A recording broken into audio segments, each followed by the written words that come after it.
would happen if I said we actually did that? We didn't shoot it, but me and Eric decided to play the scene so that he could get into character in the next scene. No, we didn't actually do that, but you tease. We are the Articulate Coven, the unofficial fan podcast and community for Anne Rice's Immortal Universe. I am one of your hosts, Joel. I'm Ashley.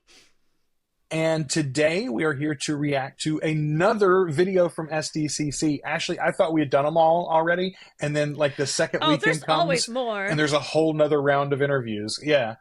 Absolutely. So we've actually got a couple more that you and I are going to be reacting to together, and then we've still got a couple more beyond that I'm going to let you react to one and I'll react to one. But today we're going to be looking at the Den of Geek. They talked to the cast and some of the crew, and we're going to be reacting to this video now. So let's get it started.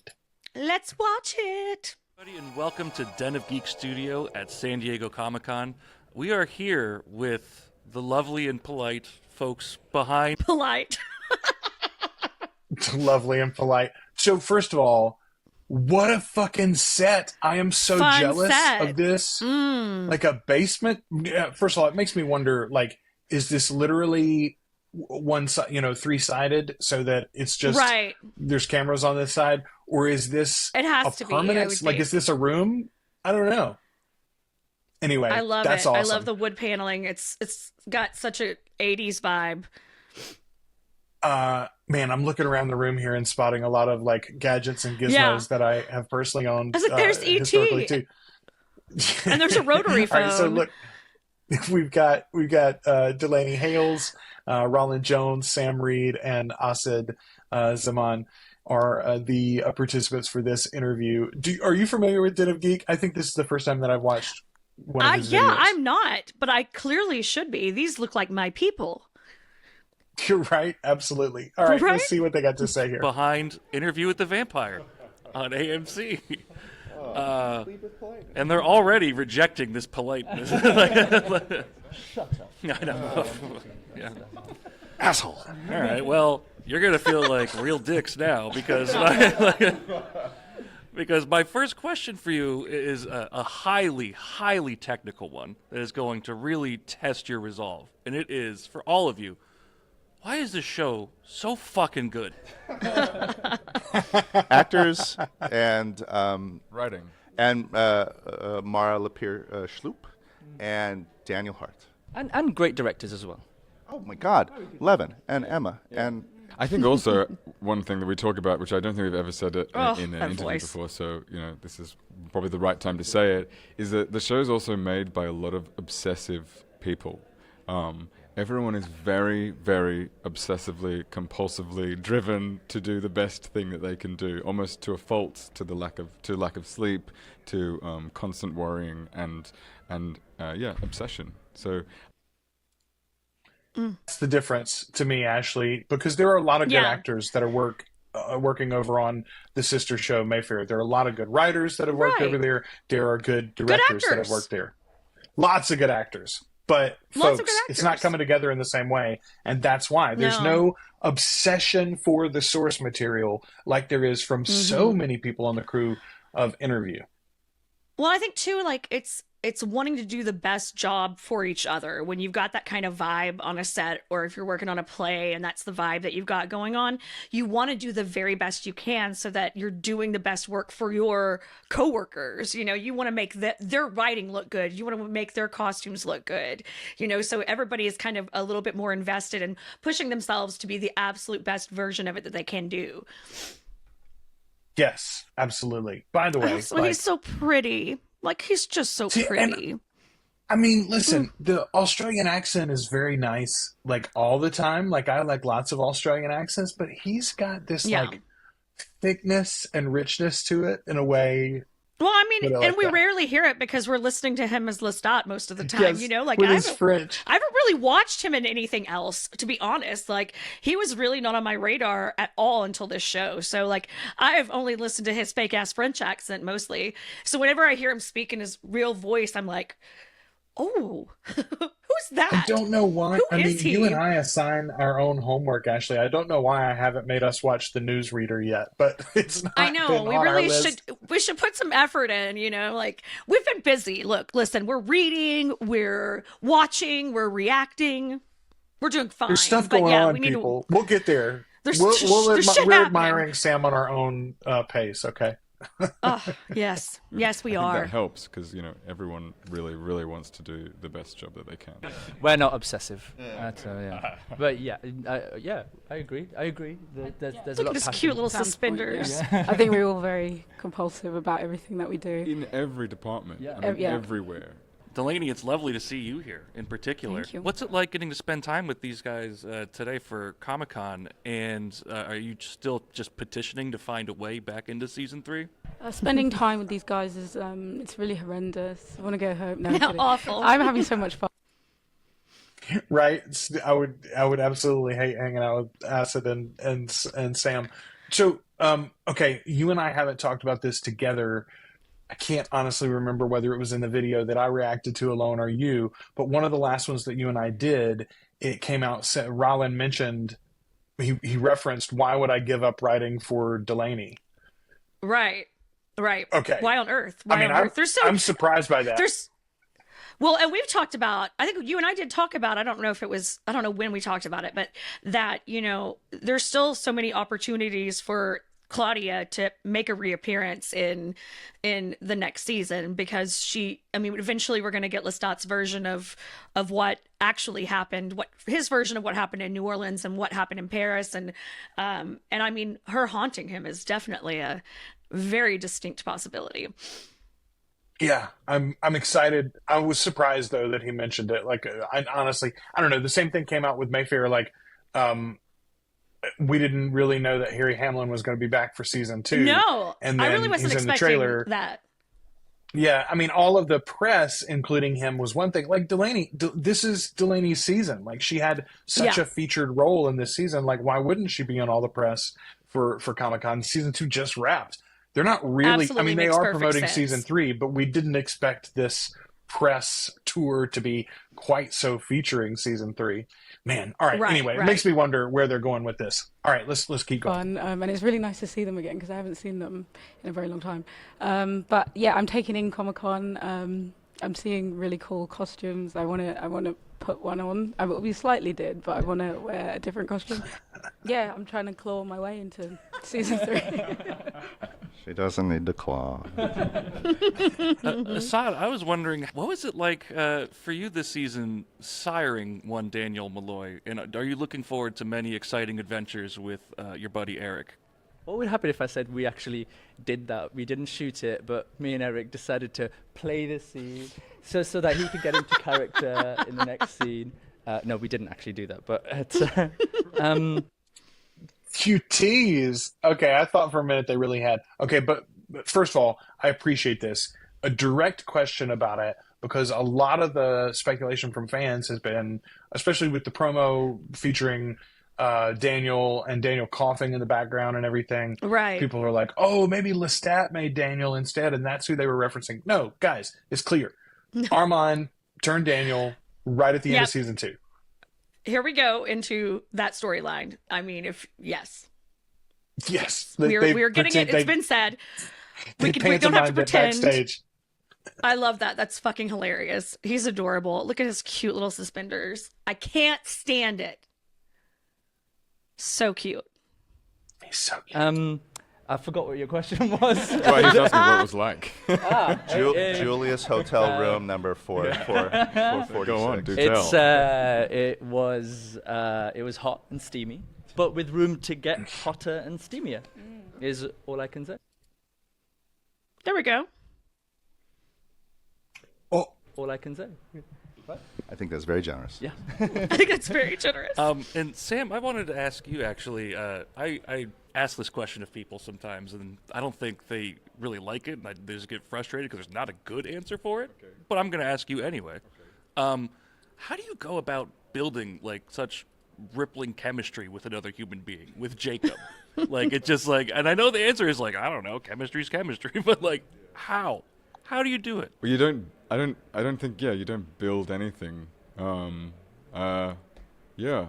Unfortunately, I'm going to give you that same answer. But we're very good friends. We're really close. But I don't know if that chemistry happens before you become friends or after. But there's a lot of trust, and we just have a lot of fun making the show. I think I'll never be able to watch him laying back that slit throat without picturing the gag reel now. Like,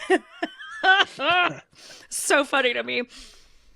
I think the answer that Sam's not giving here is you cast it, right? I mean, like they have talked extensively in the first season about how these two guys, and they did it all over Zoom because of the pandemic at the time.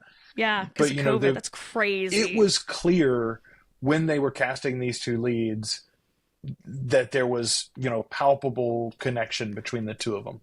I don't think they were friends before the cast, right? They didn't know each other. I don't think so. I don't think they knew each other. Yeah. And it is one of those, like, I guess it's like a little bit of a chicken and egg question about, chemistry. Is it something that develops, or is it something that just is there to start with? And I think it kind of depends on the situation. You can see chemistry grow in casts over the course of time, over the course of like a series. You can definitely see chemistry grow and change and develop. But these guys are sizzling from Jump Street. Like there is there's not a moment where it's not like fucking science up in there. That's how much chemistry is happening. I think chemistry is also the whole. It's not just two actors or two people together. It's the whole group. It's everyone who makes a show. It's the space. It's the feeling that you come on set and that you feel like you can do things, try things, be experimental, push the boundaries a little bit, and that creates a sense of play and trust. And so it's like you might think it's just Louis and Lesat's chemistry, but it's actually the whole chemistry of every cast member and every creative, every director. Every piece of beautiful dialogue that we have, all of the design, everything, down to every crew member, really. Everyone puts a lot of chemistry into it. So it's a pot. It's a big, bubbly pot. Bowling, too. They do a lot of bowling together. We go bowling. Yeah, I should have said ice that. Cream. I should have said we eat a lot of ice cream. Go bowling. That's the secret. It's the basis of any good vampiric relationship. Bowling and ice cream. You gotta keep the thread. You gotta taste the chalky ice cream for the thread. That's right. That's right. Okay, my question here is, what do you think about? I love the fact that all of them now have said some version of, "Hey, it's not us." Yeah. I think, Sam is an interesting case because he's clearly, when they cast him, he's like, okay, if this thing goes, I'm the guy, long term. And yet he's had to sort of stand a little bit behind for 2 seasons now. Mm-hmm. And yet he's not, anyway, every time any of these people has an opportunity to go, yes, I really am quite something, they always talk about the team, everyone else. Yeah. And they're so quick they're so quick to bring up the crew, which I love because I think crews do bring so much, and to be able to create an environment that everyone feels safe to play and to really push themselves and to do their best work without fear of failure or fear of or like being in any sort of like emotional or even physical danger, which can happen on sets from time to time that are not run properly. It's nice that they have an environment that has been created, and again, I've said it before and I'll say it again, I hope that they're able to maintain it, that keeps these really skilled, talented actors happy there. They don't want to go work anywhere else right now because they get to do this together with everybody, And it's funny. Kelly and I just did some radio yesterday for the beginning of football season, college football. And go Dogs. That's right. Go Dogs. We were talking about recruiting, obviously, because it's like the name of the game in college athletics. Oh, right. But I mean, that's sort of the position that I feel like Interview is in. As they're going into this 3rd season, as they're going into season 4, eventually down the road with the Queen of the Damned storyline, where you've got a whole new range of characters. I really feel like they're in the catbird seat to go to just anybody's agent and go, how about a meaty 3-season part with the possibility for a spinoff if you want it, you know? Yeah, and it's not going to take up too much of your time. It's not going to mean you can't do other work, you know. I do think that the quality of the show is such, and there's enough people watching it in the industry, because you see people commenting on it, you know, that they might have some, you know, some real options going into casting for these next. We've talked about a few of our dreams and wishes in the Facebook group, but I think that, I mean, some of those might be more realistic than we're realizing now at this point. I mean, I genuinely think just about anybody. Yeah, who didn't want to, after Breaking Bad blew up so hard, who didn't want to get a guest spot on that? You know what I mean? Like, and when ER was so big, people were just wanting to be a fucking body on there, you know, like a dead body. Well, I was just thinking the other day about, and I haven't even seen the series, but did you ever watch The Night Manager? It was on AMC several years ago, like maybe close to 10 now, I don't know. But it was a miniseries, and the stars are Hugh Laurie and Tom Hiddleston. And this was after House was off the air, but just barely. Mm-hmm. And Loki had already been in, I think, 3 MCU movies maybe at this point. Damn. So, like, these are both gigantic stars, do not need the money or the paycheck. And yet they were both doing TV for AMC Studios. And I just think, yeah, man, for like a limited run, with the track record of shows like Breaking Bad and Better Call Saul and The Walking Dead and now this one, I think basically anybody is on the docket. Yeah, I honestly think so. Anybody that's not already completely like tied up into another series that's going to be going for a while, you know, I think that's probably the only limiting thing that you might run into. But yeah, I think the world is our oyster as far as casting goes. I don't think anyone's going to be too good to want to, you know, at least read for it if they have a chance to. Yeah, we eat a lot of ice cream. Yeah, we eat a lot of ice cream, and we do sticker play. You know, ice cream. That's where we started. Care to elaborate on sticker play? Sticker play. Yeah, I need to know that. Make it up. A lot of bowling alleys in Prague? They build for us on set. It's contractual. Great. I also wanted to know, what are you most looking forward to for Lestat's arc in season 3? And like in particular, I'm wondering what instruments do they have you working with right now? What are you boning up? Oh, yes. Cello, French horn, piccolo, zither. Oh, yeah. Yeah. Well, we're still going back and forth. Yeah. About that. Are they gonna have Lestat play the sitar? No fucking way. Ravi Shankar on this bitch? All I can picture though right now is him in a tiny piccolo, like like playing it really like sexually and intensely. Whistle, whistle. Okay, that's just fucking funny. Think about, first of all, it's they've got him playing a canonical. lot of instruments. That's fucking crazy. Okay, but it's canonical in the show though. When Louis talks about when he plays for Daniel in season 1, the inferior second recording of "Come to Me" that he plays out loud, he talks about how Lestat had the studio band play it, and she sang it, and then he kicked everybody out of the studio because none of them were playing it right, and he played every instrument. Well. Yeah, which would have been hard to do in the 20s. Which is insane, but like the fact that they're having him as an actor rehearse and work with all of those instruments, like, are we going to see all that, or is that just something that they're adding in to make it feel more real? I don't know. That's going to be really cool to see how that. Wow. Well, I'm sure for the actual recordings, right? For the actual recordings, it's not going to be Sam playing every instrument. I'm sure. No, but like that's what I'm saying. Like I can imagine we'll have enough screen time to show. Yeah, well, but that's if you're going to do. Hey, if they're going to make the music videos like we've talked about, right? Then in the music videos, he can play a range of instruments, right? And again, like if they do. God, if they but even that is canned usually, Joel. Like even that, you're using canned music. It's not like you're really fucking playing the instrument. Sure, but I'm saying he's got to know how to hold it. They're like, that's true. That's very true. He's got to know how to use it and like how to not look silly. So that's probably what I think what they're saying here. But again, like And Prince was that way too. We've talked about the Prince influence, but Prince played in the studio. He played every fucking thing, and then they would get on the road, 100%. And he'd have to have a band do it because he can't run around the stage, playing every solo. But anyway, no, especially not at 5'2". You don't have long enough legs for that. He's gonna be so good. Obviously, violin, the eye wink drum, yeah, the eye wink. It's the vampire Lestat. If there's an instrument, he's going to play it. How about that?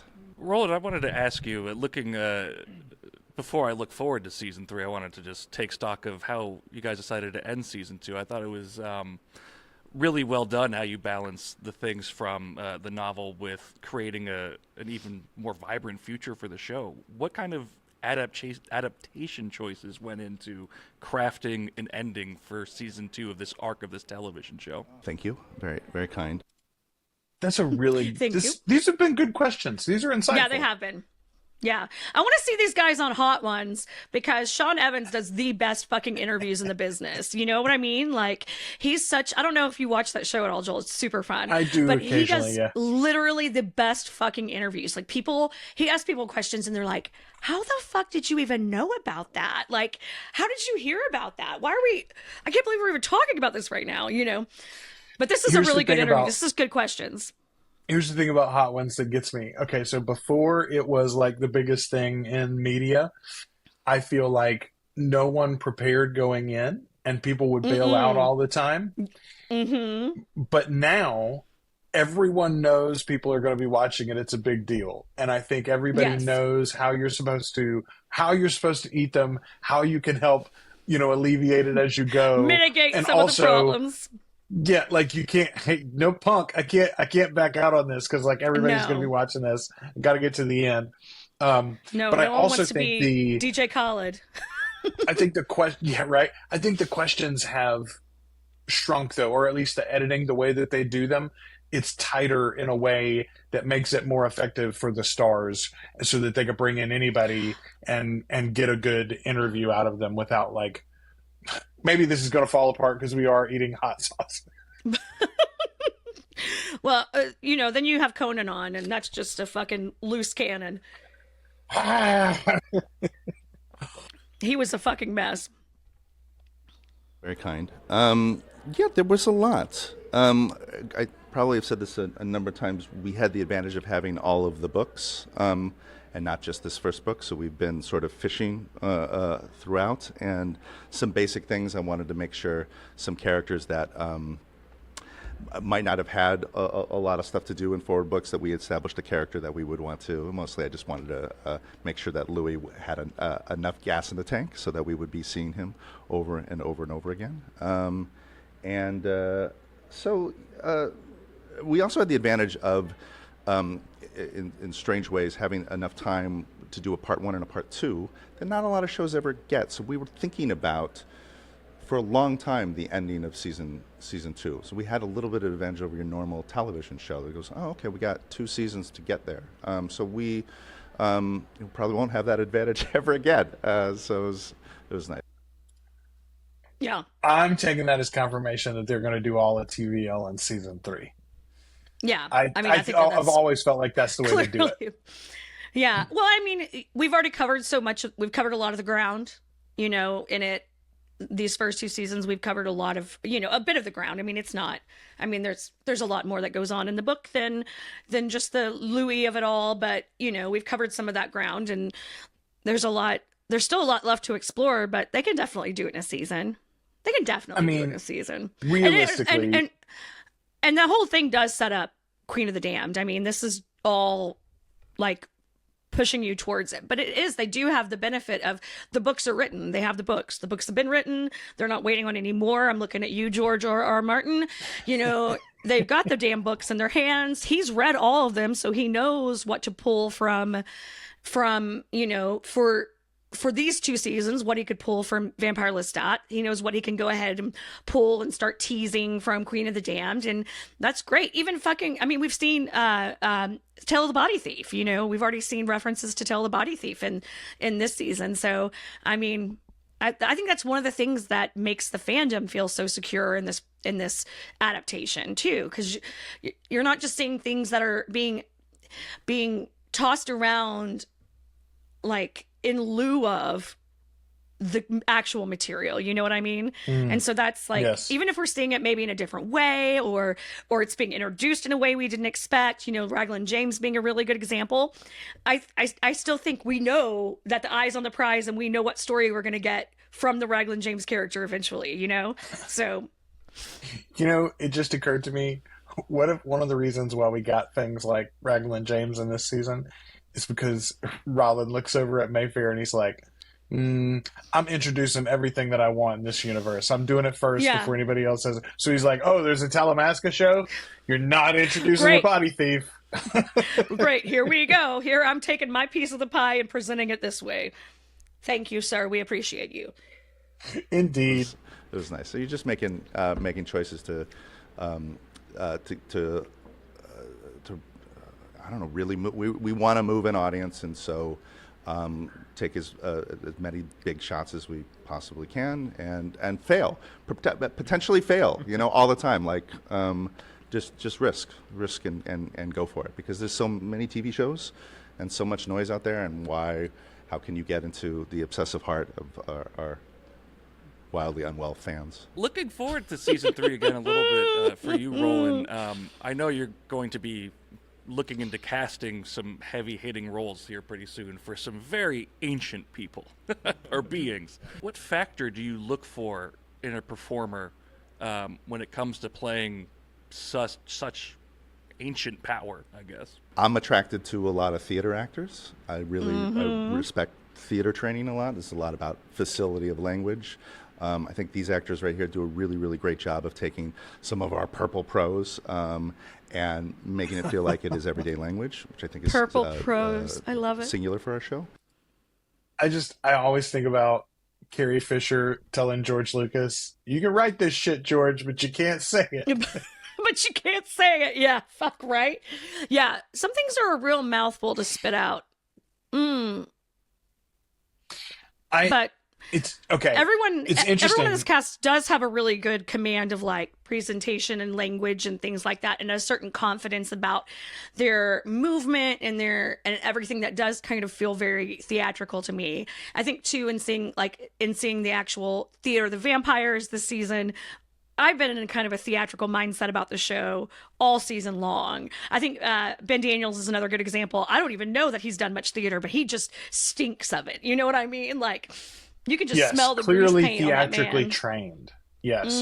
And I think he's a good example too, because like, not a true unknown. We've talked about on the show many of the roles that Ben Daniels was actually in X or Y or whatever. Right. But he had not. It was anyway. We've been mentioning names like Lena Headey and Gillian Anderson. Yes, Gillian Anderson and people like that for Gabrielle. And, you know, people have referenced, not David Boreanaz, but what's the guy's name? James Marsters from Buffy for Marius, and, you know, people like that. It might not be a quote-unquote star, even for those roles. I would not be surprised if we get one sort of like surprising casting like that, where the casting itself bubbles up out of the people who watch this show and makes the news, right? And then everybody else is more like a Ben Daniels level, where it's the perfect actor for the role that you didn't know that you were going to fall in love with. And then we'll use this to get 2 new gigs afterwards, you know? Right. I prefer that, to be honest.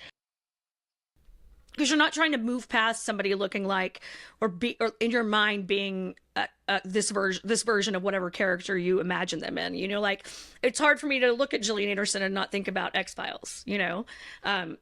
So it's kind of like that idea of someone who's not as known is very, very appealing to me. So anytime anyone's throwing out actors I'm not as familiar with, I'm like, ooh, that's interesting. And was it you that commented on somebody's Lena Headey post in the Facebook group and was like, I don't know about seeing her play another aloof, aristocratic wife who's that wasn't in love me, with her children. but I totally get that feeling. 100%. No, yeah. I mean, how much incest is that woman gonna have in her career? It's like very on point for Lena Headey. I hadn't really thought about that, but that's a good point. All right. Yeah, no, that's a very good point. There's that. But you know, I'm sure. What are we talking about here? We're talking about Gabrielle and Marius and Akasha, and they all have very, very particular things they need to do and be and present. And on our show, excited. we make actors go through a lot to get those parts, and then it's a full embrace, and then there's a lot of collaboration going back and forth about that. We already have one that we battle tested. You barely saw him in season 2, but I'm sitting on 3 audition scenes with Joe Potter, who's playing Nikki. I know what that actor can do. So it's we put them through a gauntlet, and in the boy, for a minute I thought he was going to say they already had one of those 3 cast, and I was like, damn it! I did too. I was like, oh shit!